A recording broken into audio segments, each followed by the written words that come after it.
and Matt are here with sociology professor John Hedlund, who's a supporter of the RevCom movement started by Bob Avakian.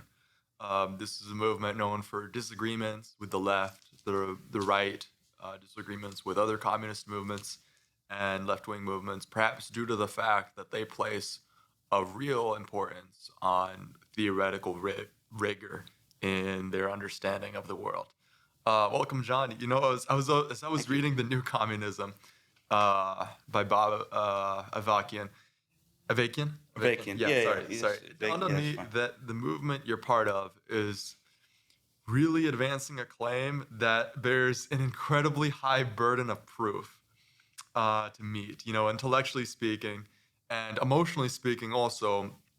If Avakian's claim is correct, it's a lot to process emotionally because in this book he writes with very relatable language that the way we organize our lives, the fact that we're all moving, towards our individual goals, is desperately missing the mark for what humanity actually needs and humanity is actually able to fulfill. He wrote that new communism is something that the world desperately needs. So like that's a tall, a big shoe to fill, if you know what I mean. That's a big claim to make. How do you start to tell people that their entire lives might be, motivated by a misguided idea of self-fulfillment? I mean, that's a great question. Yeah. I mean, first, I want to say, I can't. I'm a supporter of the RevComs, the RevCom movement. I'm a supporter of the new communism, the framework that you're talking about, the new communism that Bob Avakian's brought forward. I can't speak on behalf of that movement. I can't speak on behalf of the RevComs or Avakian or anything like that. But as someone who's a supporter and who, in general, like my views very strongly aligned with those views, I can talk a little bit about my experience with that and how I see those questions.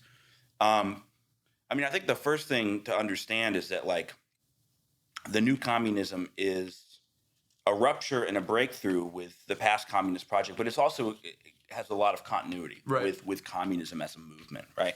And so communism has always been an extremely radical kind of, earth-shaking, earth-shattering movement, including in its claims, right? That Marx and Engels talked about needing the entire kind of radical reconstitution of society itself, and the idea that most of the not all of human history actually, but a chunk of human history, right, had been up to that point, right, when they were writing in the mid-19th century, had been characterized by oppressive social relations, oppressive social structures and economic structures, that led to, and that has all kinds of ramifications kind of throughout society, right? It has ramifications in how people relate to each other. It has ramifications in how people think, right? And the thinking of people, right? Living under, these oppressive or unjust or unequal, exploitative, economic and social conditions, right?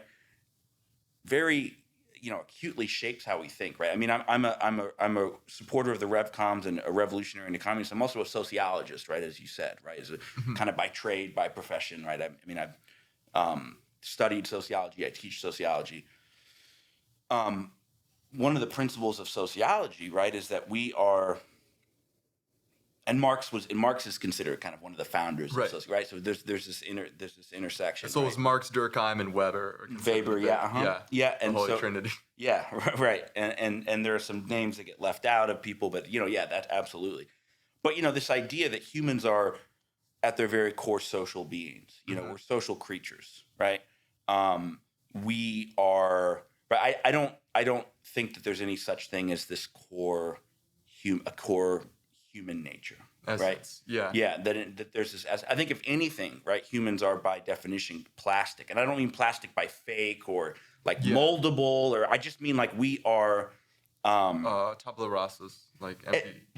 And capable of a tremendous range of behavior, of ways of thinking, of ways of organizing ourselves. Right, we're incredibly intelligent creatures, and we're incredibly social creatures. Right. So, living in a society, right, that is organized according to an economic system, because the economic system, right, this is one of the breakthroughs that Marx made, right? The economic system is the foundation for any society, Right. right? How people come together based on the conditions, right? The material conditions, the geological conditions, the technological conditions they find themselves in, how people come together to organize the acquiring and production of the material needs of society, right? The food, the clothes, the shelter, and then other needs, kind of that go above and beyond those kind of base level needs. That's the foundation for any society, for any social system, is the economy, right? Because the economy at its core is how people organize themselves and how people work together to produce the necessary means of life, right? So if you live in a society, right, and you're raised in a society that is at its core unjust, unequal, oppressive, right, violent, all of these things, right, that is gonna shape the thinking, the consciousness of people, right? Because again, one of Marx's key insights, right, was social being determines consciousness and not the other way around, right? So how we live, right, and not just as individuals, but most importantly, how we live as members of a society shapes how we think, right? Right. So that kind of, and I go on that long kind of, thing to say, like, I think that helps answer some of the questions you're talking about that you pose, right, in terms of people's thinking under this society is all fucked up, right? Right. Well, what if I remember correctly, reading Marx's The German Ideology, is that where he posited that social being? Yeah, I believe so. That's one of the main, determines.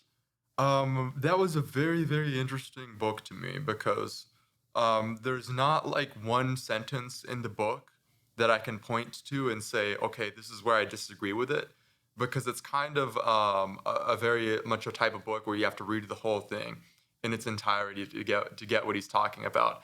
And there's these, idealist philosophers. Max Stirner is my favorite, who just have their heads in the clouds, and Marx spends pages and pages and pages tearing them down, because they argue for idealism.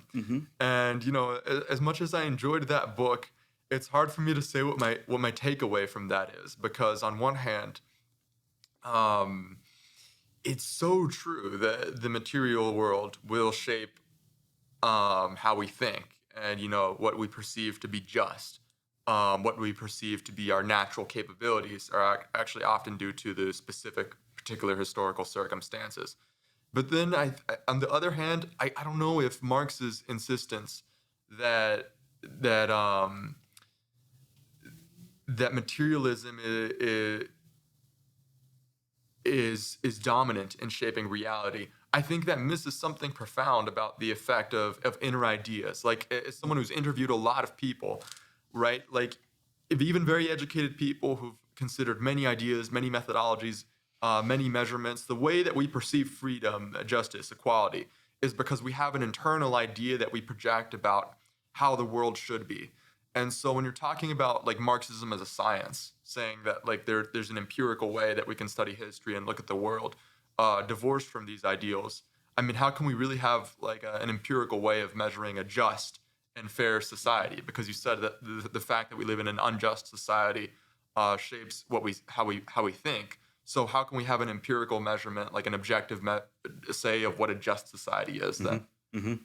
Yeah, I mean, those are fantastic questions and observations. I mean, I think to go first to the point about materialism and social being shaping consciousness, I do think it's true. I think at times Marx overemphasized, and I think this might partly be because of what he was trying to do. He was trying to stake a claim and struggle against philosophical idealism and all the kind of manifestations of that by really emphasizing his materialism, right? Social materialism, historical materialism, right?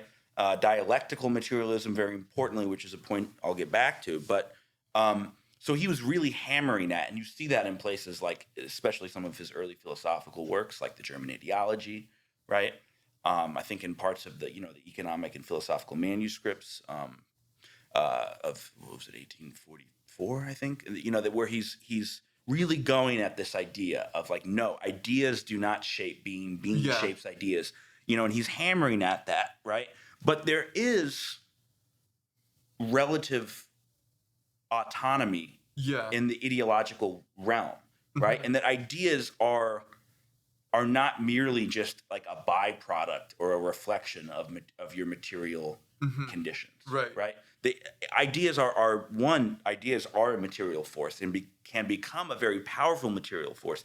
And there was a way in which ideas run ahead of material reality, right? And if that didn't happen, then society really couldn't couldn't change, right? Because people would be kind of trapped in the material conditions in which they're living.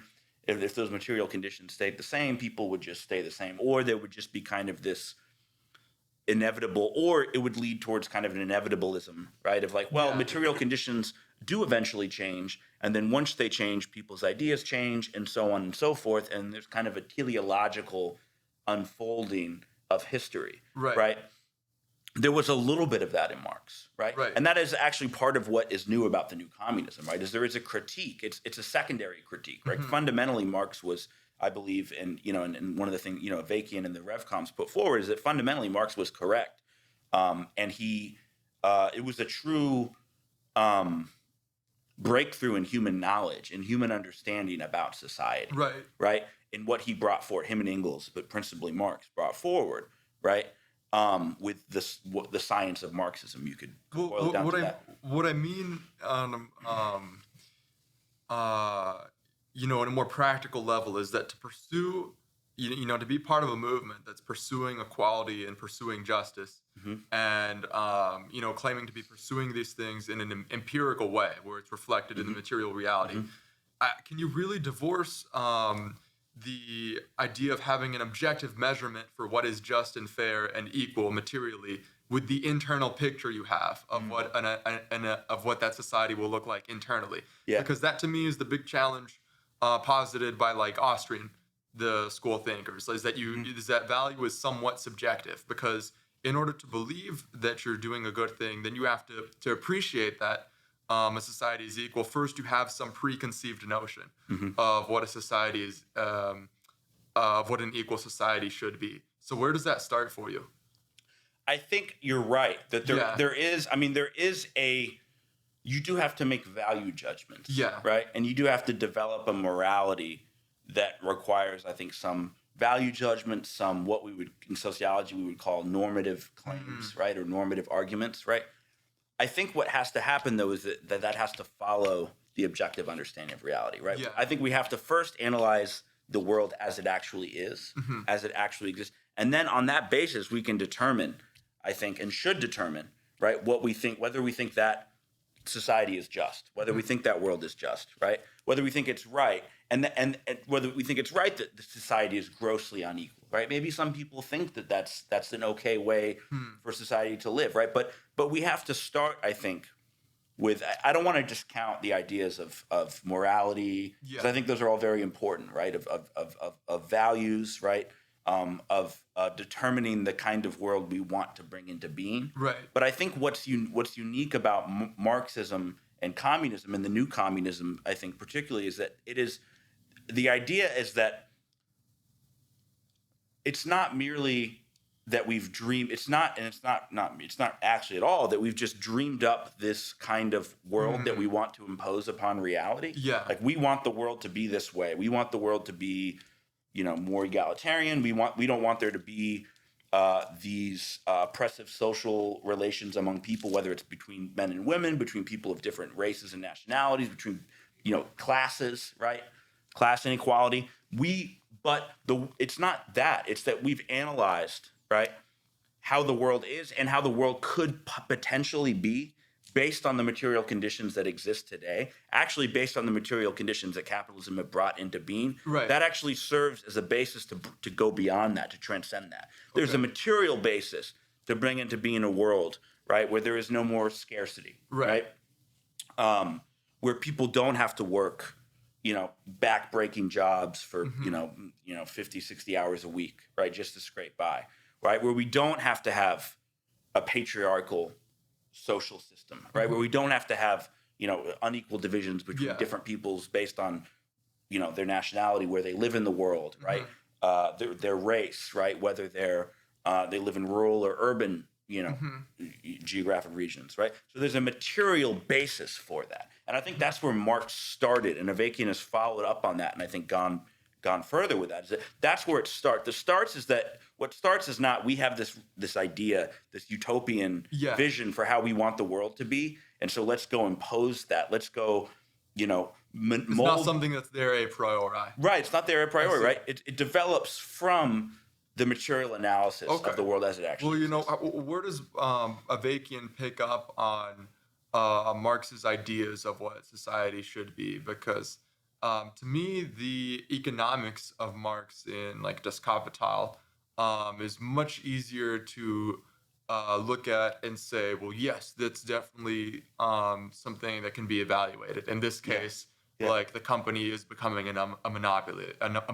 In this case, there actually might be a declining rate of profit as competition intensifies. Yeah. But reading Marxism, I've always found Marx's ideas about the revolution and then having a dictatorship of the proletariat that somehow leads the state to wither away to be much more difficult to follow, or like much more difficult to like find the starting point to where you would test that. Because to me, if I'm in power, if I'm an administrator, then I think maybe this might just be my ignorance, because I'm not a professor, I haven't read as much theory. My thinking is that the administrators in past communist experiments are actually a class in themselves, that they actually have their own class interest, which is bureaucracy, and to keep the bureaucracy going. And so for the type of society that Marx describes, where you can hunt in the morning and like farm 10 cattle in the afternoon, like he says, and talk philosophy at night. Exactly. Like how does Avakian pick off where Marx left? That's really important. I mean, I think you're right, I think, in that Marx's analysis of socialism and what was to come after communism was pretty underdeveloped, right? It was pretty nascent. It was pretty underdeveloped. I think there are a number of reasons for that, right? One is that he focused a lot of his time on analyzing capitalism in works like Volumes of Capital and things like that.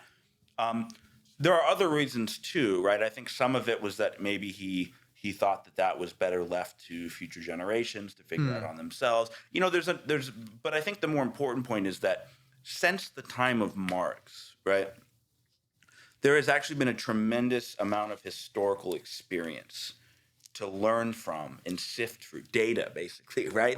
Like lived real experience of socialist societies that we can draw on and we can learn from, both positive and negative. And that's really the cornerstone of the new communism. And the work that Avakian's done is looking at both the theoretical project of Marxism, very importantly, but also the practical experience of socialist societies, right? And learning from that, upholding what was I think principally and fundamentally very positive about that, but then also critiquing and rupturing from the negative aspects of that to say, how can we actually do better next time, right? How can we bring a socialist society into being where the majority of people would actually want to live in and has a better chance? Because the previous socialist societies, as positive as they were defeated, right? And they were pretty short and they were pretty primitive, right? In terms of, this was a very new thing. It was a new idea. It was a new kind of epoch of human history, right? That was kind of in its very nascent kind of primitive stages. So there was a big learning curve, right? So if you look at, for example, and I would say there are a lot of countries that have called themselves socialist and communist and still do. I don't think, right, there are any socialist societies that currently China last right. Yeah, exactly. I don't think there are any current names, notwithstanding, any current socialist societies that exist in the world. I would say that the experience of socialism started with the Paris Commune, right? Very short-lived, brief, right? 1870s, right? Couple of months, right? Only seized power, right, in one part of France, right, just in Paris, but really took off, right, with the Russian Revolution in 1917 and the Soviet Union, right, which was the first attempt at building a socialist state under very difficult conditions and which made a lot of mistakes, Mm-hmm. right? And I would also argue, right, and I'm getting this from the work of Avakian and the Revcoms and others, that the Soviet Union was actually only socialist in practice from 1917, from the Russian Revolution Mm-hmm. until the mid 1950s, Mm-hmm. right? And afterwards, for another, 35 or so years, it continued to call itself a socialist country. It was governed by a nominally communist party, but it was no longer in practice a socialist society. It had become a state capitalist society, right? And there's a lot of like theoretical work and polemics that happened in the 80s that go into why that was the case. Well, Right? without getting too theoretical though, like what was the big difference between from 1917 to 1950? It's not we're not talking about the question of there being like elements of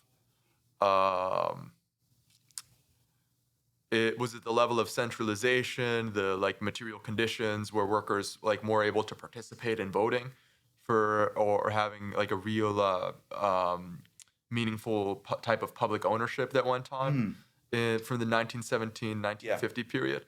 It's complex because I think at its essence, right, at its core, what changed in the 1950s was the mode of production, right? How things were produced in the Soviet Union, right? And based on what principles, right? They shifted away from principally producing to meet social need and shifted toward producing according to, again, under the name of socialism. Yeah. And it looked very different from the other existing capitalist countries at that time. Right. In Europe and the United States, it looked very different, right? Its outer shell was radically different, right? But it began producing things according to actually the principles of capitalism, principles of profit maximization, right? Principles of competition, not so much private competition, but competition between different sections of state ownership, right? And different levels of state ownership, right?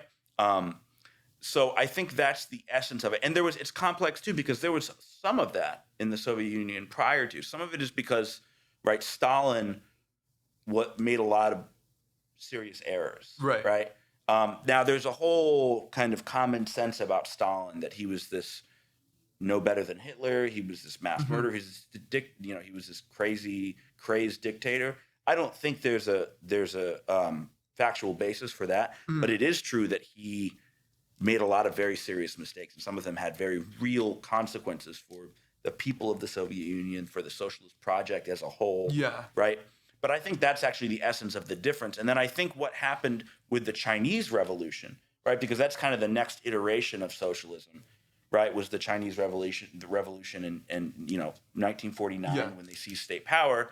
And again, there is still a nominally communist party that governs in China. I don't think China today has anything to do with socialism or communism at all. Again, there are ways in which the outer shell of the society functions and looks a little different than it does in the other dominant capitalist powers in the world today, like the United States. Before we really talk about China, in the Russian example, from the very beginning, even right after the revolution had happened in 1917, there were peasant revolts against what became the Bolshevik government. Yeah. Because the peasants claimed that because control of production is now centralized, it's not really that the peasants owned the fields.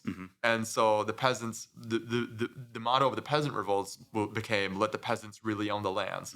And so that problem of what does public ownership actually mean, what does it actually look like, is something where people have different ideas about it, but it's not a problem that like the left has ever really gotten around and solved, in my opinion. Yeah. So for saying that the 1917 to 1950 period was truly socialist, was it socialist and that there was already public ownership, or was it on socialist as like a teleological transition stage, like Marx described, on the path to becoming communist? I think it was actually socialist, but very flawed. Yeah. And let me explain further. I think especially the agrarian question, right? The question of how to handle agricultural production, agricultural ownership, the peasant class was something that the leadership of the Soviet Union didn't really know how to do very well, right?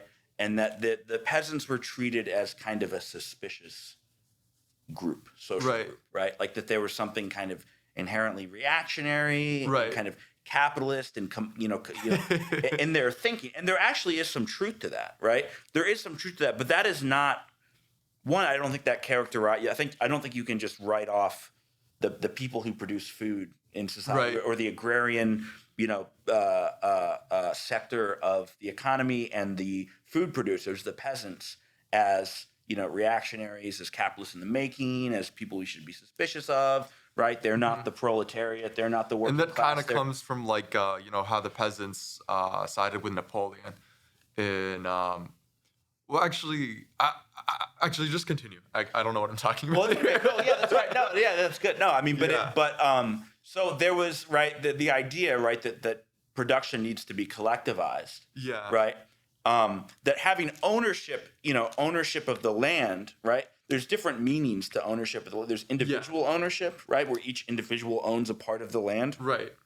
But then there's socialized ownership, right, which is the people as a whole own the land, right? And that's a difficult leap to get to, right? Because what does it mean that the people own the land, right? What does that mean? And that's actually part of the fact that speaks to the fact that socialism is a transit to communism, right? Yeah. Socialism is a transitory period. Socialism is where you are breaking down, right, as a people, right? The people in society are breaking down in waves over time, right, over a whole historical period, the antagonistic social divisions among people, and the way that gets expressed in production, in people's thinking, and the social relations, all of that. So you can't just say, agriculture is now collectivized, right? Give up your individual parcel of land.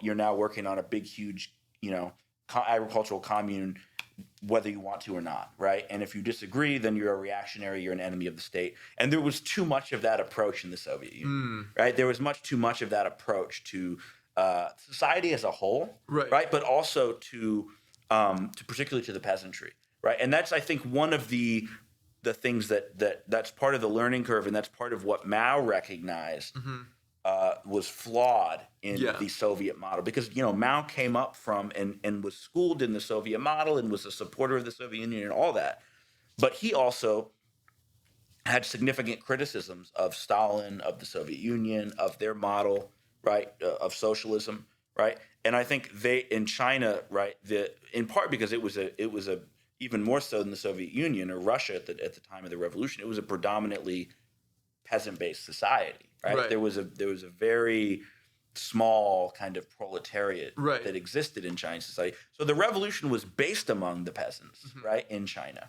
much more so than it was in the Soviet Union, and much more so than previous socialist communist thinkers had thought, right, would be the case. So there was a whole, and there's some really incredibly rich work that was written that's in English by a guy named William Hinton. Bill Hinton, who traveled to China during the revolution and lived kind of in some of these like liberated areas, like in the countryside prior to the seizure of state power in China, where he talked about like the transformations that were occurring in these rural areas, where it was like the landlords no longer had power, right? The principle was land to the tiller, right? That the people who worked the land should own the land. Right, there was a kind of a reckoning with like how horrific the feudalist, landlord, peasant, or serf relationship had been in China for so long, right?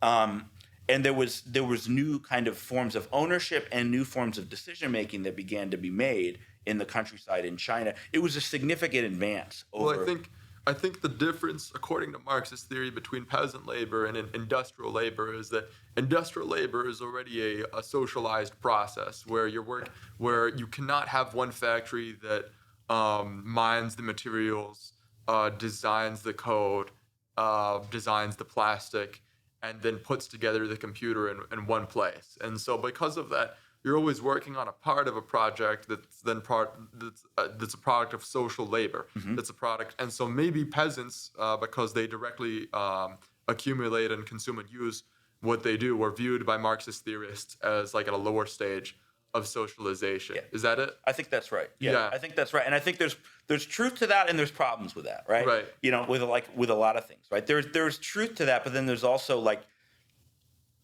one. I think there is, and this is something that, I mean, I'm a sociologist. I study environmental sociology. I've studied like the food systems, food production, right, agriculture, right, from a sociological perspective, but also from a communist perspective, right, and looking at and thinking about, right, under a new socialist system, right, how would we organize food production, right? And one is that there's a tremendous amount to learn from the peasantry of the world, which still exists today, right? There's still a large peasant class in the world today. It's changed, it's shifting, it's disappearing in certain ways, but in a certain sense, it's still, kind of foundational to the kind of the world economy, a big peasant class. And from an environmental perspective, right, in terms of how you produce food, in ways that don't rely upon a massive amount of chemical inputs from that have to be imported from other parts of the world. How do you produce food that is in a way that's ecologically sustainable, right? How do you mirror? How does your agriculture mirror ecology to the greatest degree possible, right? The whole field of agroecology, right, and food production.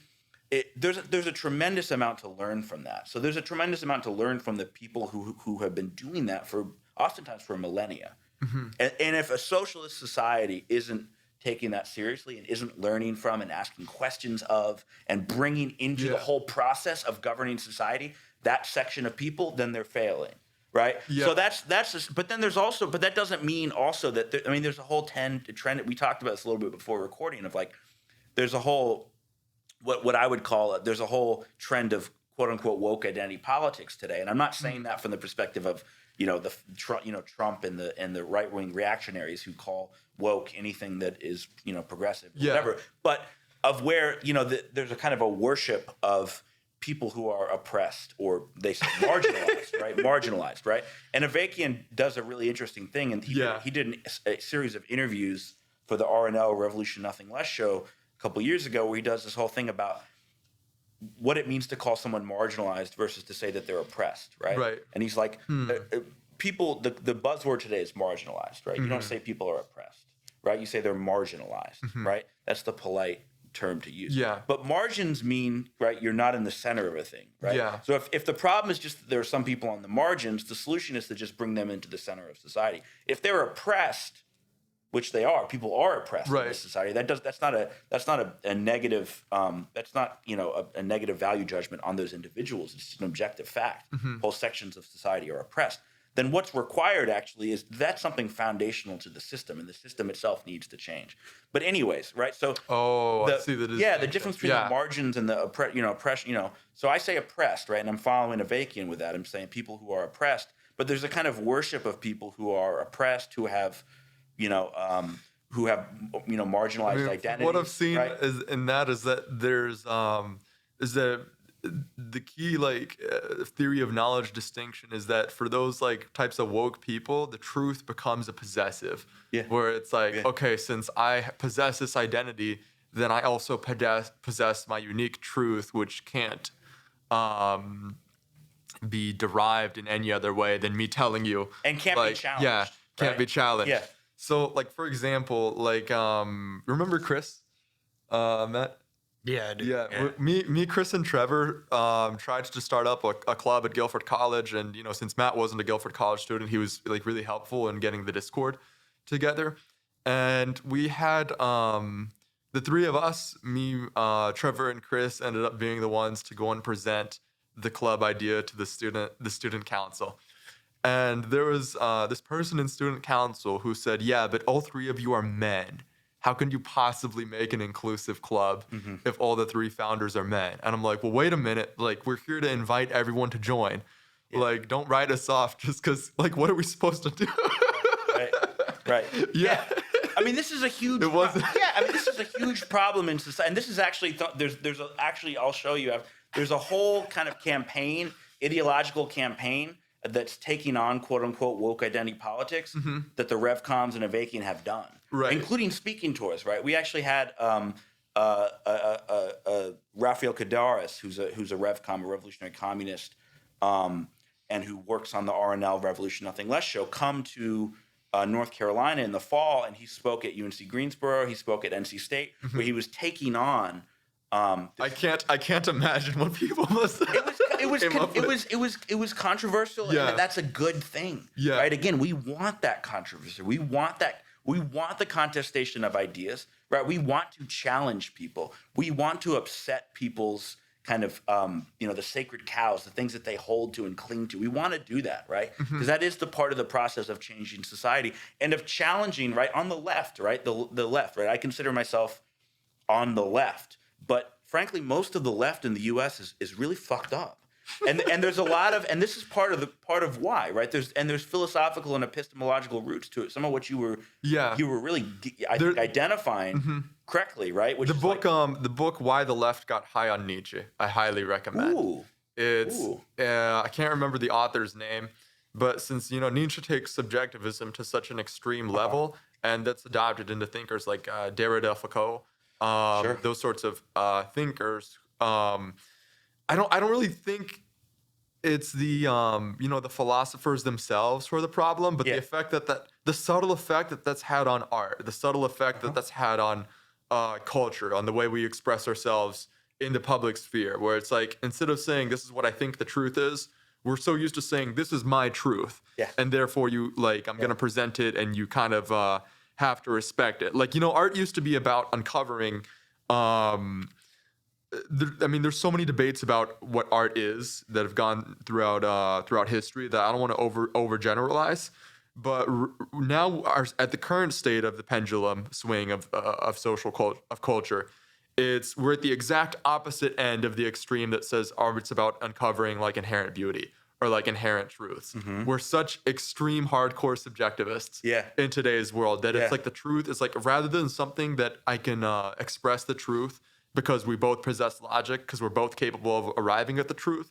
What the book Why the Left High on Nietzsche writes about is why people treat the truth as a personal, subjective possession. And a lot of it's just about power. It's about the pathos of distance is the term that he uses.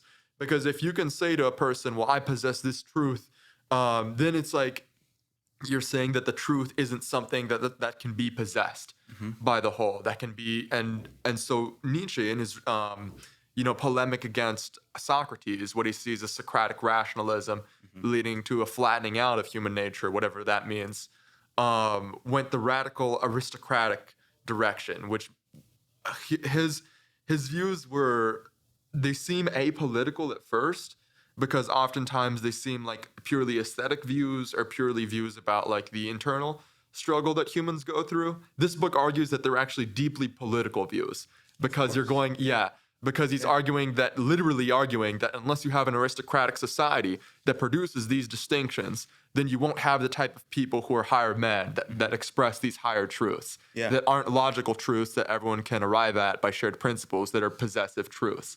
And so you see that, literally all the time, in every cancel culture debate, where it's no, this is my truth. You can't understand this because you're not a woman, or you're not a minority. No, you're just you need to leave.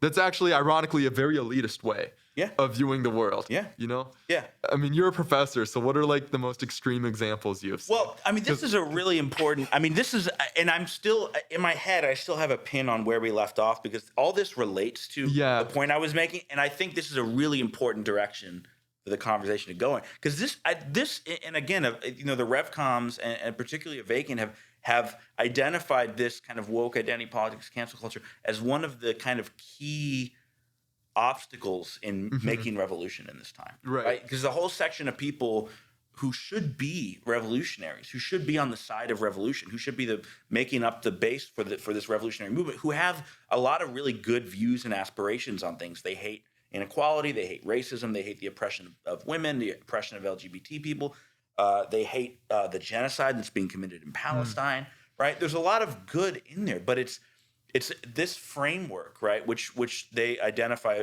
as standpoint epistemology, right? The truth kind of flows from my position within society, right?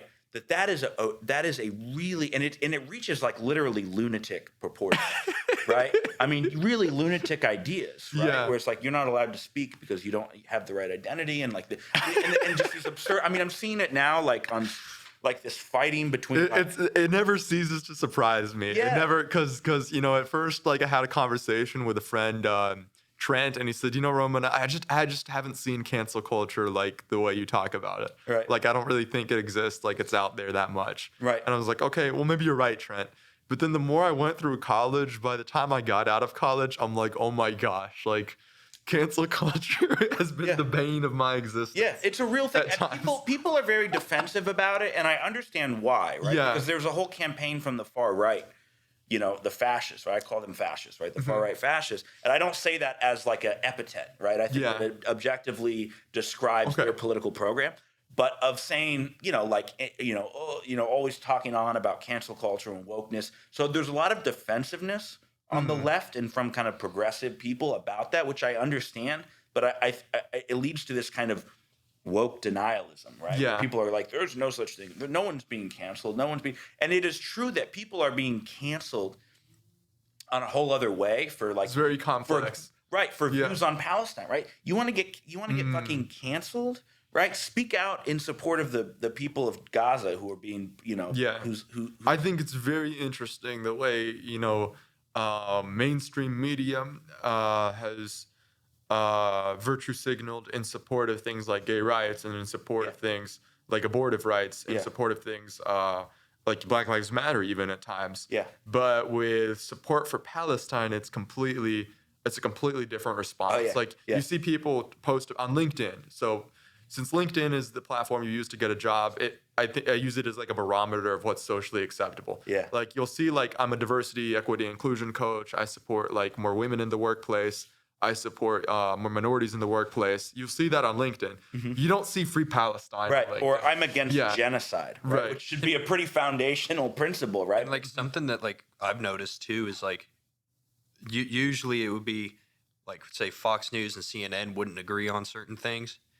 The Palestine issue is the one thing that everything MSNBC, ABC, Fox, CNN, they all agree. Wow. Israel. Yeah, absolutely. And it's like, I don't like. I look at that and I'm like, this is just showing that, the media is bought out. And also, it's a reflection of how central Israel is to the project of the U.S. empire, right? Israel is not to be questioned, right? You can make some slight changes domestically in terms of inclusion, in terms of bringing more people into, the positions of power, right, and things like that in this society, right? And there's contestation over that too, right? There's a whole section of society, right, the kind of the base of fascism, right, that hates even like minor concessions to to women, to people of color, to LGBT people. But nonetheless, it's among kind of liberals and kind of the kind of bourgeois liberals in this society. All of that is acceptable to a certain degree. But something that I think it's illustrative of like how the U.S. empire functions, right? When it's something as foundational as Israel, right, which is absolutely necessary to the functioning of U.S. imperialism, then it can't be questioned, right? As you were saying, that can't be challenged, right? That can't be, not in any meaningful way. Right? Because it's central to the functioning of the U.S. empire. I think you're probably right, but it's actually harder for me to understand the link between support for Israel and imperialism and the link between, say, like the Banana Republic imperialism that they did in Latin America. Because in the cases of Latin America, like, for example, in Chile, or where they installed Pinochet, like there's an actual physical natural resource that people were extracting. Yeah. In the case of Cuba, like it was like a hub for like American playboys, like tobacco, prostitutes, like they were extracting physical resources. But since Palestine isn't a place where like the U.S. empire, as you say it is extracting like some kind of physical resource, like what does the U.S. really get out of supporting Israel over Palestine? This is something I actually discussed with Ziad, and he agreed with me. He's like, yeah, like basically the U.S. like doesn't really get anything out of supporting Israel. Well, see, I think they do, but I think you have to think Yeah. more geopolitically and regionally, right? Okay. You're right about like it is. It's not like it's not a simple story of the U.S. is going in and extracting a bunch of really valuable resources from They're getting like olives from Palestine. occupied Palestine, right?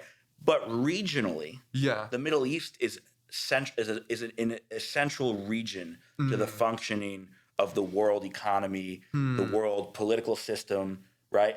So having a bastion and a stronghold in that region that supports Israel has its own interests, right? That I do think at times come into conflict with the U.S., but fundamentally, right, acts in the interest of U.S. imperialism, as long as it's also allowed to do what it wants to do, is central, right?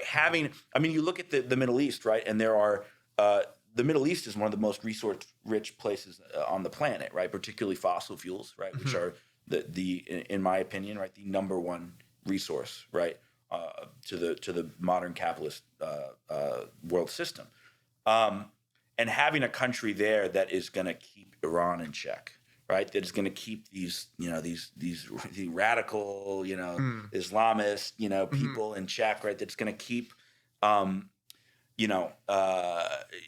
that's going to keep, Afghanistan and Iraq in check. That's going to act in the interests of U.S. imperialism. Is central, right? So I do think you're right. It's not as simple as like, there's a lot of cobalt or a lot of tin or a lot of oil or something in the Gaza Strip or in occupied Palestine that is central to the U.S. But from a geostrategic perspective, I see. I think it's really central. And ironically, some of the go ahead. I was going to say too, what isn't most of the issues that we now have in the Middle East is mostly because of us after World War II.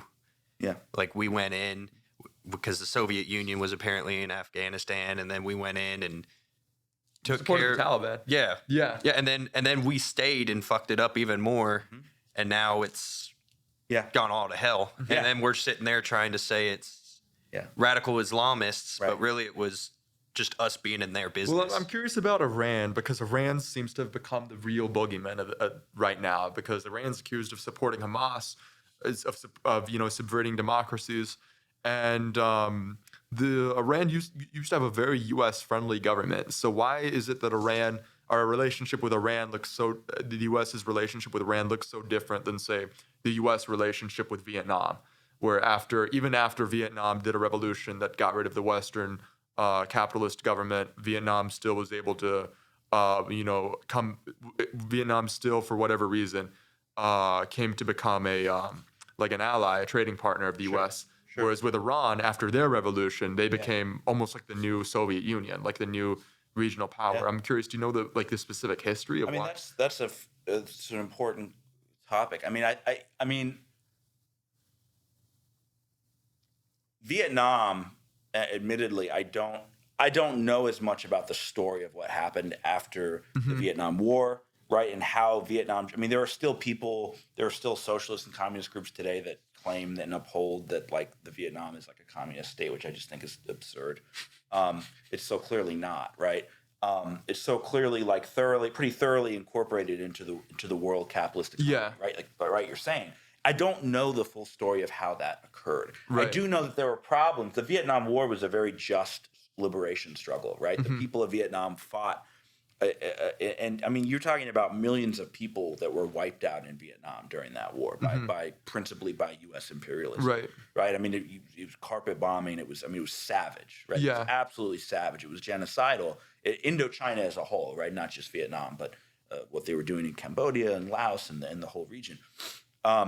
It was a just, right, the Vietnamese liberation movement, the NLF and all that was a just liberation movement. And it had it was kind of Marxist curious, Marxist friendly. It was like a lot of the movements at that time, post World War II, right? In the third world. Movements. Yeah, the post-colonial movements that were kind of a mixed bag, this eclectic mixed bag of Marxism and other kind of ideological frameworks, right? And so I think in large part because of the fact that it was actually never rooted in a thoroughly Marxist, right, communist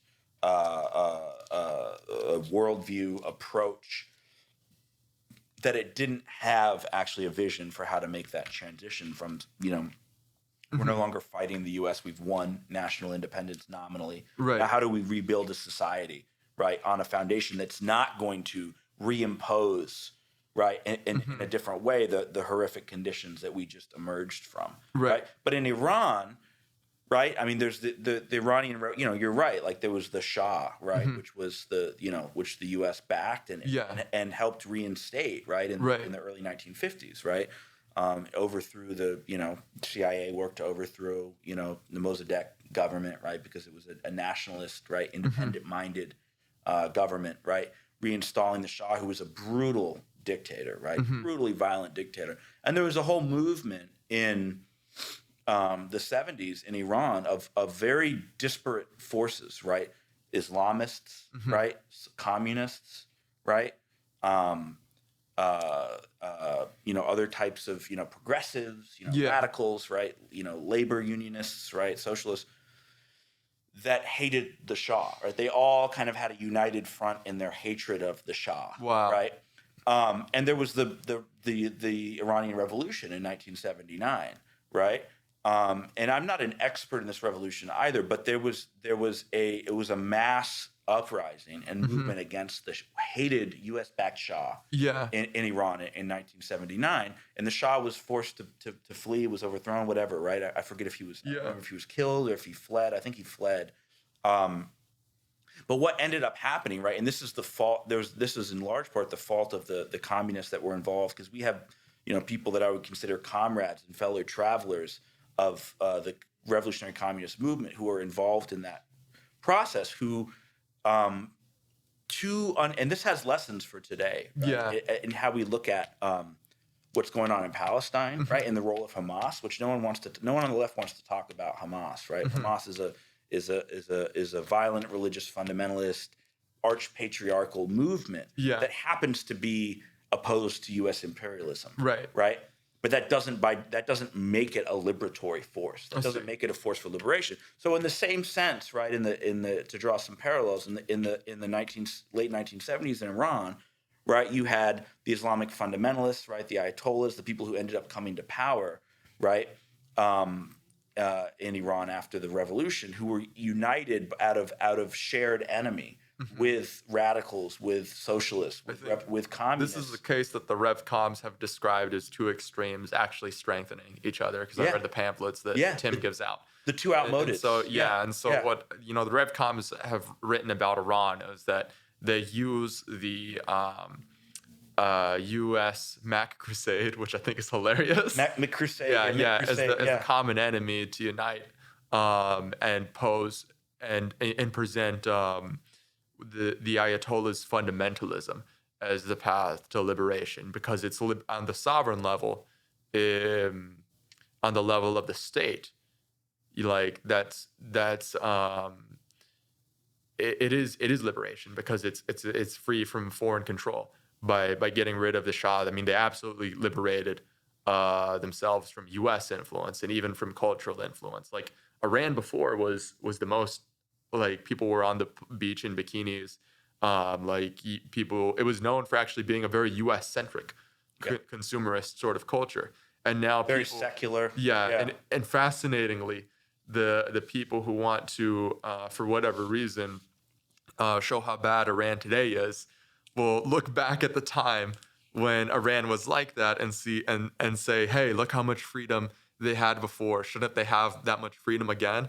But it's like, no, like the very fact that was imposed on them, that a U.S.-centered culture was imposed on them, was what united them against the U.S. in the first place. I would even say that's still what it is today, like throughout the entirety of the Middle East. Like, you got these groups that hate us is because we keep on imposing our ideas onto them. So. Yeah, I think that's important. There's I have to dog on the left in the U.S. because I think it's not just to shit talk because I think it's important. There's a whole section of the left in the U.S., right, and of the nominally communist or anti-capitalist, anti-imperialist movement that upholds any force that happens to be in opposition to the United States, regardless of why they happen to be in opposition to the United States. And that includes the state of Iran, right? The Islamic Republic of Iran. That includes Hamas. That includes Hezbollah. That includes Syria. That includes China. That includes Russia, etc. But these are reactionary states. These are reactionary movements. There's nothing good about Iranian society today. But the problem is people are locked in, like you said. This Avakian had this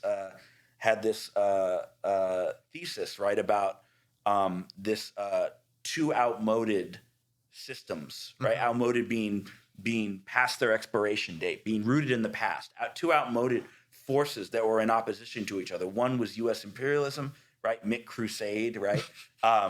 Right, U.S. imperialism, and then Islamic fundamentalism, right, which it finds expression in movements throughout the Middle East, in other parts of the world, particularly in the state of Iran, right, and how if you end up strengthening either side, you actually end up strengthening both, right, because one, they actually share a lot in common, but also because there's like evidence for this, right, if you the U.S. is Mick Crusade in the Middle East, right? Whether it's through their proxy of Israel or through their wars in Afghanistan and Iraq, and that creates the fertile ground and fertile soil for Islamic fundamentalism, right? In opposition to U.S. imperialism, they actually end up strengthening each other. And what's needed, right, and what he talks about is what's needed is a whole other way forward. And there's a group in Iran called the Communist Party of Iran, Marxist-Leninist Maoist,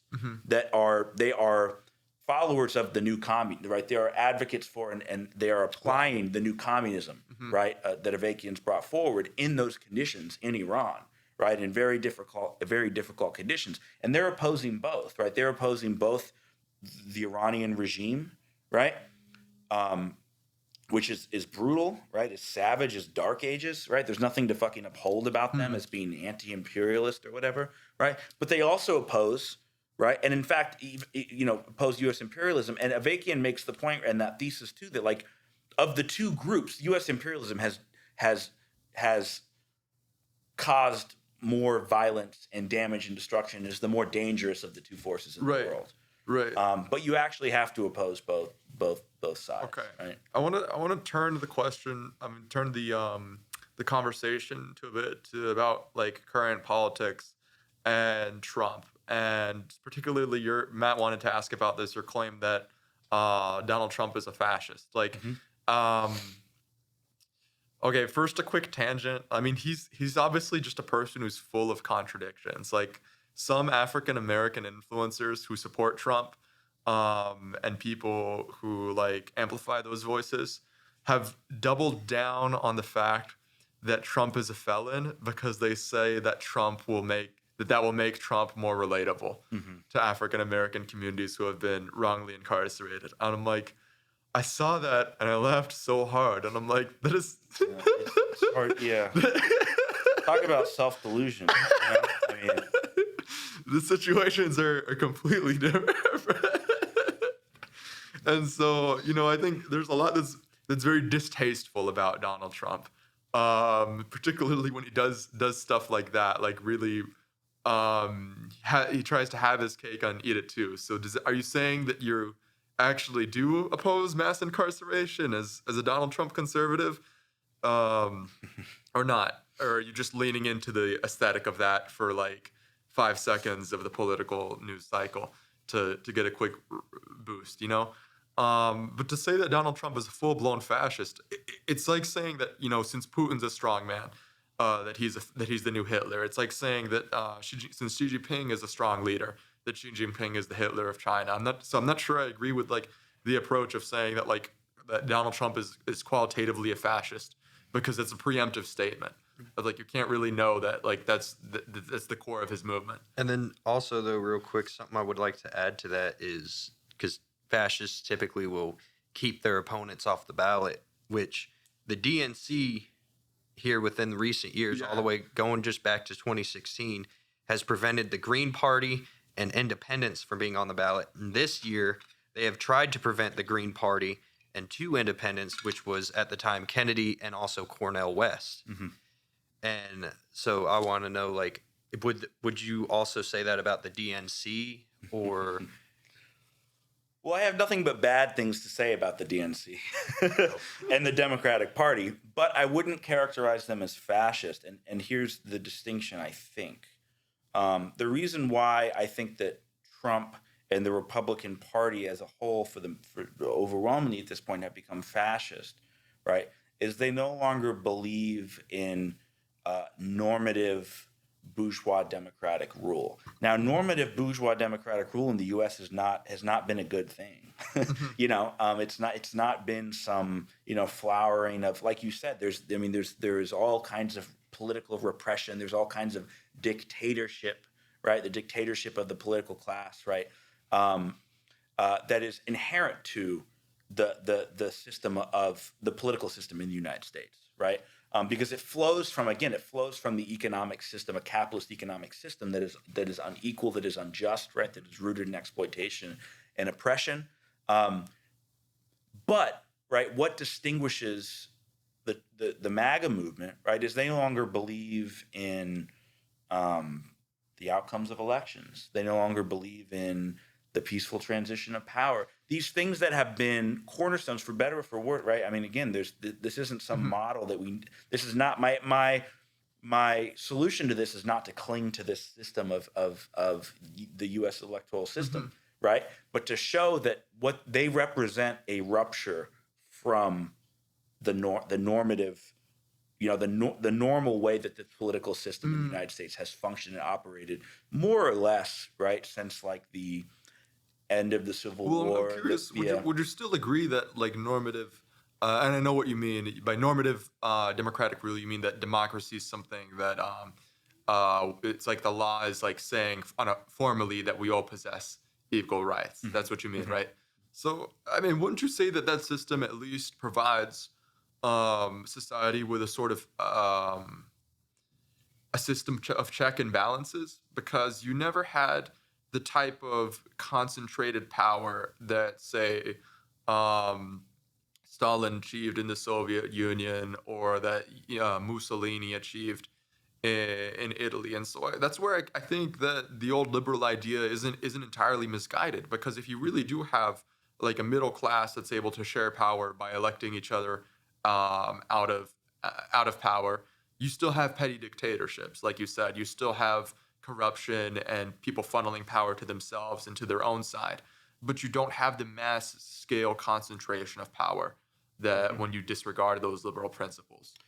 Well, I agree that, and I would recommend looking into, and I think maybe you have looked into it. I think I maybe sent it to you or suggested to you, the Constitution for the New Socialist Republic in North America. It's a draft proposal written by Bob Avakian, which outlines in some detail, right, the political system, right, that we want to bring into being after a revolution in this country, right? And I think you'll see that there is one of the things that really distinguishes the new communism from what's come before it is the nature of the socialist system itself, including really emphasizing the need for the rule of law under socialism. Emphasizing the need for elections, right, to a degree. I don't think everything should be up for debate and for election under socialism. I don't think that should be necessarily the principle that guides society. And I think most people, if you get to it, would agree with that, right? I don't think like whether or not people should have rights should be up for election, right? But there was one of the things that Avakian's done that I think is really important, right, is he's looked at the past socialist societies and said there hasn't been enough, right, emphasis on creating, right, a socialist society that is governed by rules, that's governed by a constitution, that is governed by a division of powers, right? Because there is like a branch of, you'll see that there's some, there's different branches of government, right, in that constitution, in that draft. But there's a judiciary, right? There's a type of kind of parliamentary system, right? There's an executive, and there's a role for the Communist Party, right?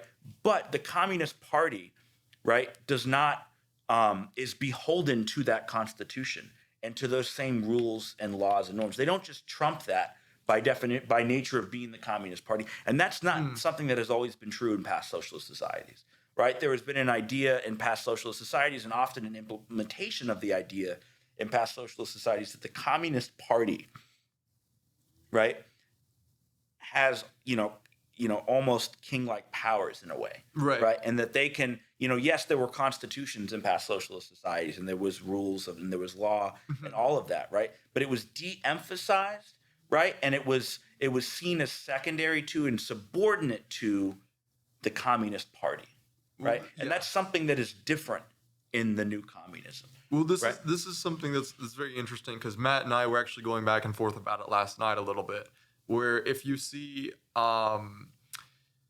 the way that people see authoritarian socialism as an indictment of socialism itself, that logic could also be applied to capitalism, and leftists and Marxists do apply it to capitalism.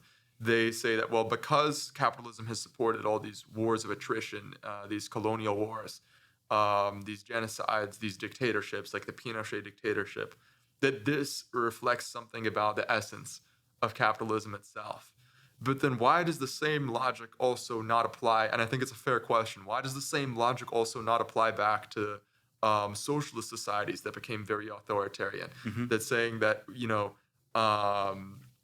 that what Stalin did, how come that doesn't indict socialism itself, if that makes sense? Yeah, no, it does make sense. I think, I think, again, we have to get back to kind of one of Marx's breakthrough ideas, right? About which is, what is the most fundamental and foundational institution or aspect of any society? And it's not the nature of the political system. The nature of the political system, and that's not to say that the nature of the political system is unimportant or irrelevant. It's extremely important, right? But in the final analysis, right, the terms of the political system and the functioning of the political system are going to be set by the kind of economic system you have, right? There's a lot of variation, right, that one can have in the political sphere under societies that have at their core the same economic system. And that's one of the points you're making, I think, right? Under capitalist societies, there's a wide range of political systems that have existed. There have been full-on fascist, like Mussolini's, Italy and Hitler's Germany, right? Fascist political systems that have been on the basis of and that have been governing in a capitalist system. There have been much more liberal, right? Political systems, right, that you have like in places like the United States and Europe and other points in history where people do have a degree of rights, right, of civil rights, of political rights, of the ability to speak out, right, of the ability to and those are limited, right? We know that those are limited, right, based on, again, the kind of the needs of the system, right? If you challenge the system too much, right, then it's like you can't be pro-Palestine. Right, you can't be pro-Palestine, or if what you're doing is seen as too threatening to the system, then you can get Fred Hampton, right? Which was he was gunned down in his bed, right, in Chicago, right, while he was sleeping, right, not because he was doing anything illegal, right, but because what he was saying and what he was organizing around was too threatening to the system. So we know there's limitations on that, but nonetheless they're real. Right, so there's a degree of autonomy in the political system, right? But the limits and the restraints of what that political system can do are still going to be conditioned by the economic system that exists. So you do have instances of socialist societies like Stalin, for example, right? Particularly, by the mid to late 1930s, right? The political system in the Soviet Union was very stifled, right? There was a culture of repression, right? Of not being able to speak out, of speaking your mind, and there are a lot of reasons for why that's the case. But nonetheless, that's true, right? So you do have variation under a socialist society too, in terms of the degrees of freedom and the nature of the political system. But ultimately, right, what is going to set the framework and open up the possibilities for the kind of society you can have in the political sphere, in the cultural sphere, in the social sphere, in the legal sphere is going to be conditioned by the economic system. So capitalism, right, at its core isn't democracy, it isn't a parliamentary system, it isn't any of those things, right? It isn't markets, right? Those are outward expressions of what it is actually foundationally, right? Which is a system, right? A system of production governed by profit and based on exploitation. And again, I use exploitation not as an epithet, right? Yeah. But as a term to describe what happens where you are paid less than the value that you produce, right? And so because of that economic system, even if you had the most attempted egalitarian, right, democratic, social democratic system you could imagine, right, there are serious limitations, right, existential limitations on how far that could go under a capitalist system. Well, I have a quote from the book which I wanted to ask The about. New Communism? Yeah. As a sharp illustration of this, there was a very good article on the revcom.us site about this capitalist who had investments in Bangladesh, but who wanted to be a socially conscious capitalist. The article ran down all the ways in which he tried to do things differently, do them in a way that would not so viciously exploit the women working in the plants he owned, not have them in such horrific conditions, give them more social benefits, and how he was forced to give that up by this very driving force of anarchy, by the competition from other capitalists doing things in more efficient, more ruthless ways. So even though he was a good-hearted capitalist, he was actually a good-hearted capitalist, he still couldn't keep up the kind capitalism because of the dynamics of what drives capitalism. And, for like a long time, I had no position on this. But my position now is, don't you also have to consider the fact that the impersonality of capitalism, the fact that it's impersonal, also leads to the opposite outcome, to when the labor market shifts in favor of workers, and when capitalists have to compete each other's not to cut costs more, but to pay workers more. And so the fact that really my thinking on this changed when I studied in Argentina for about a year. And it's a very different kind of education at the University of Belgrano than at Guilford College.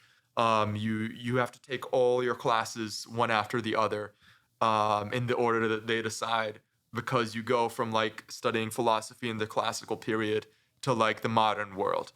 And when we got to studying like the philosophy of Max Weber, I realized that, what Max Weber is saying is that... Oh, you're talking about Max Weber. Max Weber. Okay. Weber. Yeah. That bureaucracy, that impersonality has a function, and it has a legitimate function. Like the fact that we're a bureaucracy means we aren't ruled by tribes anymore. The fact that there's standard procedures in place, like rules and processes in place, means that we're not ruled by just one charismatic figure who comes and riles people's up, and then becomes a dictator. And so capitalism is kind of this norm that exists. It's harder for me to say now that it's at essence bad and exploitative, or that it's at its essence that's what it is, because at its essence, it's not really the essence of capitalism, it's the impersonal nature of capitalism that determines what's going to happen. So say you're going to say, for example, that because the US government is capitalist, that it's going to act in this dictatorial way, that it's going to act in this very repressive way. Whenever there's a socialist country that does things, then it's going to intervene, and it's going to topple the socialist rebellion because it needs this anarchy of production to stay in place. What I found is that you can make the exact inverted argument about socialism, because you can say that, a socialist government is going to be in its essence, authoritarian, because when it sees the anarchy of production taking place, then it's going to need to stop in and prevent that. Like when people say about the Soviet Union, that because it's socialist, that's why it had to prevent people from going to West Germany. And so, how do you, as someone on the left, deal with that argument? It's a good point. I mean, I think that quote that you read is really illustrative of something, right, from the New Communism, right, which is that, again, like capitalism, right, Marx said that a capitalist is capital personified, Yes. right, which I think is that quote really brings that to life, right? The point isn't, right, that capitalists are bad people, that they enjoy sucking the blood of the people of the world, or that it's that what governs the capitalist system, right, is production of profit and competition, right? And competition between competing blocks of capital for market shares, for profits, right? And there's many ways in which, capitalists compete, but one key way, right, as we know, and maybe the principal way is cutting costs, right? Various ways, whether it's of cutting costs of labor power, cutting costs of, how they produce things, right? Where they produce, right? All of these different kinds of things, right? Reducing the cost of their externalities, right, or having more externalities, rather, right, more things that they don't have to pay for that are the product of what it is that their firm is producing, right? So it's nothing personal in the sense of with capitalism, right, in terms of how it is that capitalists come to become capitalists, right? They're operating according to the rules of a particular system. It is true that there are conditions, right? And Marx talked about this a lot, right? When, the working class in certain sections of society do better at times than other times, right? Changes in the labor market, right? Things like this, right? But there's never a situation, and this is all the more true today, right? As capitalism has shifted into capitalism imperialism, right? And this is one of Vladimir Lenin's key theoretical breakthroughs, right? Was that he wrote in the early 20th century, right, that capitalism had shifted to a new phase, right? That it was no longer, it's kind of a misnomer to say that it was competitive capitalism and then it was imperialist capitalism, but that's sometimes how it's phrased, right? But from its earlier phase to its latter phase, right, of a capitalism imperialism, where the world, right, most of the world is now under the purview of capitalism, right? And capitalist competition takes place on a globalized scale in a way that it never has before. And that shapes different regions of the world and changes different regions of the world and their relationships to one another, right? Where you have imperialist countries and oppressed countries, right? So you have countries like the United States, right, that are imperialist nations, right? Where there is not only they not only have like an extremely powerful military, right, and control whole spheres of the world, right, politically, militarily, right, economically, not so much directly, mainly indirectly today, but also that you have super exploitation, right, in the global South, right, which is where people working in factories like in Bangladesh, right, producing clothing, right, people working in factories, right, in China producing our technology that we use on a daily basis, people in the mines of the Congo, right, mining cobalt, right, which is an essential ingredient to so much of the modern, technological landscape that we rely upon, right, and that we all carry around in our pockets and things like that, right, and on and on and on, right, the super exploitation in agricultural production in much of the global South and so on, right, and that leads to a lopsidedness in the world, right, where you have a country like the U.S., right, that has what Lenin called the seal of parasitism that is stamped onto U.S. society, right? And that the U.S., and this doesn't mean that people in the United States aren't fucked over and exploited and struggling. They are, right? But you have relative wealth and abundance in a place like the United States at the direct expense, right? Of the the direct result of the super exploitation of people all throughout the world who make up these networks of production, right? In in brutal mines, right? In sweatshops, right? All throughout the world that produce most of the material substructure of our society, right? Most of the things that we use and need in order to get by: our food, our clothes, our shelter, our technologies, our things like that, right? The minerals and all of that kind of stuff that is required for the production of those goods, right? So there will never be an instance. So while there might be conditions, right, like you said, the impersonal nature of capitalism, right, and you mentioned Weber, and I love Weber's work on bureaucracy. I think I disagree with a lot of him and some of him, but I think he's a really important thinker and under kind of utilized thinker, right? Particularly in his analysis of capitalism and of bureaucracy and politics, right? Right. But you'll never have a situation in the world today under the capitalist mode of production where all of a sudden, the oppressed and exploited workers of Bangladesh and of Vietnam all of a sudden are now living like good middle class lives, right? At least, and if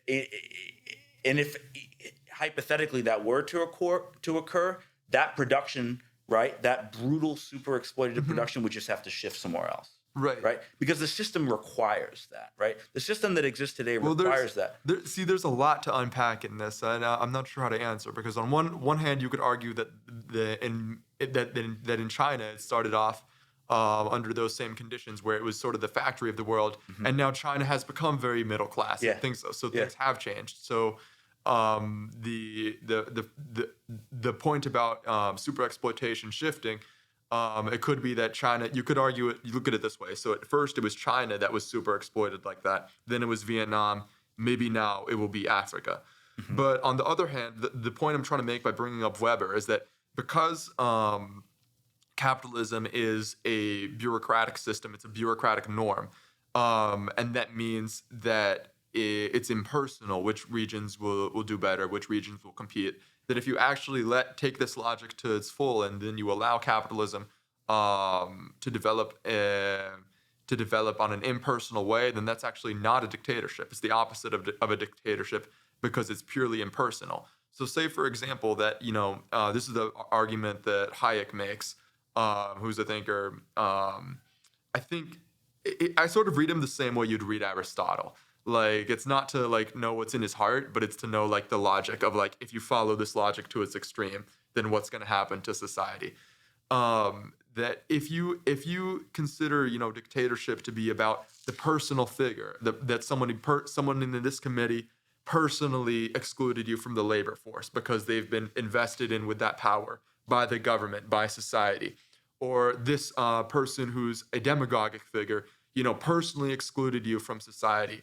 That in capitalism, that this can't actually happen because you have this impersonal nature that makes it costly to discriminate like that. That makes it costly to try and micromanage every interaction of the market. So it's much more likely that you could be banned for life from work in a socialist society than you could be banned for life from work in a capitalist society. Do you see what I'm saying? Yeah. I think dictatorship is primarily not about an individual rule. Okay. It's about class rule. I see. Right? So the dictatorship fundamentally, right? So, when dictatorship, I think at its core, right? It sometimes it relies on a strong man, an individual, right? Charismatic individual leader or whatever, someone who concentrates a tremendous amount of power. But I think more frequently and maybe more insidiously, it's class rule. Right, it's the dictatorship of a class of society, right, over and above the rest of society. So capitalism, by definition, is a dictatorship of the capitalist class, of the bourgeoisie, right? And that can be operationalized in many different ways. It can be operationalized by having a strongman leader, but more often than not, it's operationalized, through having,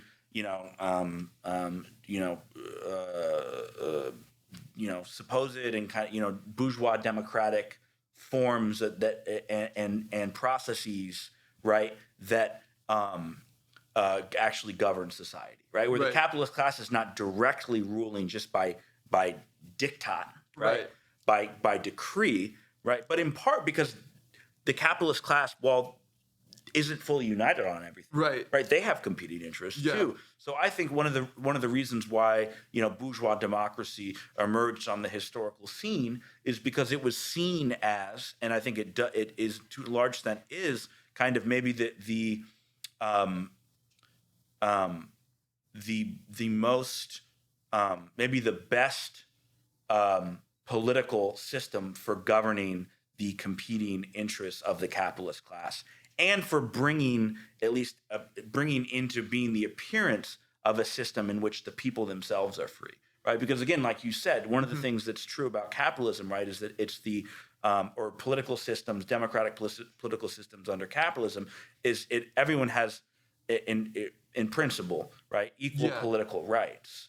Right. But to me, I think this is where we differ. Is that to me, I think that really is something meaningful. That's actually something real and positive because of what that does to people in terms of, say, for example, your motivation. Yeah. Like if you have, even if wealth is vastly concentrated in the hands of the few, the fact that you still have political rights that are equal and formal rights that are recognized is quite significant for the way we live our lives, isn't it? I mean, my friend, without going into too many details, Vince, for example, has this extreme motivation to do what he's doing because of the rights that he has as an individual. And so where communism abstracts dictatorship to be about like class rule or class dominance, I don't think that that's as strong an argument as to especially if you're going to say that's comparable to a real formal dictatorship, like a political dictatorship, because the people, well, I guess that's my position. Yeah. Well, okay. Let me think back to what you're saying. Yes. One thing, it's not insignificant. Right? Yeah. Political rights. I don't mean to dismiss the idea of political rights as just window dressing. Yeah. Or just merely a facade or ruse, right? The socialist society that I want to see brought into being, right, and much of that is concentrated in this Constitution, actually gives a tremendous weight to political and civil rights, right? In terms of decision making, right? But also in terms of the ability to air ideas, to air disagreement, to air dissent, right? With the state of things, dissent, right? Against the government itself, against the very idea of socialism and communism. That's one of the key breakthroughs, again, of the new communism, is sifting through the historical experience of socialism in the 20th century. One of the key things that Avakian found, which I think is very true and very insightful, that was wrong with these socialist states was that there was not enough emphasis on opening up debate and discussion among people and the right to dissent, right? The right to be in opposition to the state, right? And to give room for that, right? Now, there's a difference between organizing armed opposition to the state or sabotage or trying to actively bring down the state versus advocating for saying, no, socialism sucks. But actually, let's go back to capitalism, and here's why. One of the really profound things about the new communism, right, is that the orientation of socialists and of communists and of all of society, frankly, under socialism has to be, we welcome that debate. Let's air that debate, right? And not just to make people feel good, to pat people on the head and say, this is because, we care about your rights. It's because, again, this is actually how people learn and how people become fit to kind of rule society, right? Is through the contestation of ideas and getting to the truth. And even if 90% of what maybe the dissidents are arguing we think is bullshit, there might be a grain of truth in what they're saying, and they might actually be exposing things about the system and the society that need fixing, right? So that debate needs to happen, right? And even if the ideas that are being put forward are objectively incorrect or whatever, right? That contestation of ideas and the room to breathe, right? That feeling that it's okay to disagree, it's okay to voice opposition and even organize, protests and movements, right? And oppositional parties and things like that in society, in socialist society, right? That oppose the direction things are going, that oppose the policies of the Communist Party and the socialist government. That is essential. That is essential to the process. And again, it's not just we want to, we want to make more friends and we want more people to like us and like our ideas, so we're going to let them talk. You can't actually overcome all of these institutionalized inequalities without opening up society in that way. I mean, Avakian talks about like being brought to the brink of being drawn and quartered under socialism, where people are pulling in so many different directions and ideas, right? And there's a fostering of intellectual debate, of artistic ferment, right? Of scientific debate, of mass public debate, right? Of bringing people out who have historically been locked out of being able to engage with ideas, right? And being able to have these kind of intellectual debates that we're having and opening that up for them, bringing them into that fold, that it's going to be a wild and an exciting society. It's not going to be people marching, in a straight line formation, to work every day and then to home and then, as we slowly march, through the historical timeline to communism. It's not going to be that. Right? Well, it can't be that, and we don't want it to be that. And there's going to be all kinds of tendencies among the people who are in power under socialism to not want that, to try to restrict that. Just because that is something about. Well, going off that. Yeah. I think this has been, one of the core problems of past socialisms and even just past, interventionary economies, past regulated economies, is that being in this sort of position where you're like supposed to be almost like a platonic guardian of like the general well-being puts you in so much power to determine what's right and wrong, that to have that type of society and also have individual rights respected and have individual sentiments respected is very difficult, because the people in power can then portray you as saying, well, you're against the public good with inherently what you're arguing or with inherently what you're doing, that then we can exclude you from the debate. I haven't really elaborated my full political ideology on an episode before, but I will now. And so what I believe is that society should be the opposite of socialism for the rich, capitalism for the poor. I firmly believe that the people running industries, the people making decisions about production, should be, allowed to fail. But that doesn't mean that you apply the same logic to the people who are just trying to make their living, getting by. Bob Avakian considers that private accumulation of the product of socialized labor creates inequality in capitalism. I think that's pretty much a direct continuity from Marx, right? Yeah. But what the other side of it is that if a company goes out of business because someone started a company out of funds that they accumulated, then they lose that money, but the workers are still owed their wage. And so as an economics student, I do see the market as an accountability function. And so in that sense, it's less about the exploitation of surplus value versus you are willing to risk the surplus value that you've accumulated. And if you fail in that business, then nobody else is harmed but you. In the country where my dad came from, in Argentina, the state oil company consistently did so badly that they took in more funds from the treasury than they put back in terms of revenue. Yeah. And so that's why my view is let the rich have capitalism, let them fail. They don't necessarily owe everything back to the state, but they don't gain everything. But they don't gain anything. They don't have a safety net from the state when they fail either. And that, to me, I believe, for a variety of reasons, keeps society oriented towards actual, real physical production. Interesting. Yeah.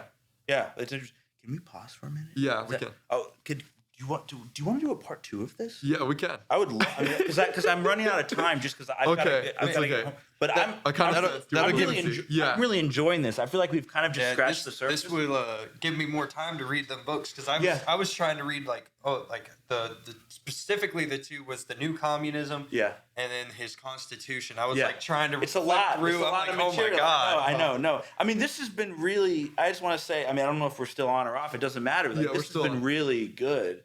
Okay. And I feel like we've kind of just scratched the surface. And I don't know about you. I would love to do a part 2 at some point if it fits into y'all's schedule. Yeah. To keep these things, because I want to, there's a lot I think to cover still and get into. And this has been I've really enjoyed it. Me too. And I think it's forced me to kind of, and this is the other thing I think that's important about these kind of exchanges, is it forces you to kind of go deeper, right? And to kind of, okay, why is it that I believe is that correct, right? Why can't I explain this correctly? Maybe there's something about it that I'm missing. Maybe there's something about it that's wrong. Maybe I need to do further study. Yeah, exactly. Right? I mean, that's why I love teaching too, is it's like you have to be able to teach a subject matter to something. You have to, you have to know on a whole other level. I mean, we can pause it here if you need to go. It's not not like we're pretending we're in a newsroom. Right. I'm not. No, you can't. We're live. We're live. Yeah. I had that in our interview with Mike Ross. Sorry, my brain's a bit fried at this point. Where I was a little bit late and I was like, I'm so sorry. And I told Jason, just don't edit this. Just have it in. Yeah. This is just how the conversation actually started. Yeah. So if you have to go here, then that's good. Yeah. I want to know before you do you have to go right now?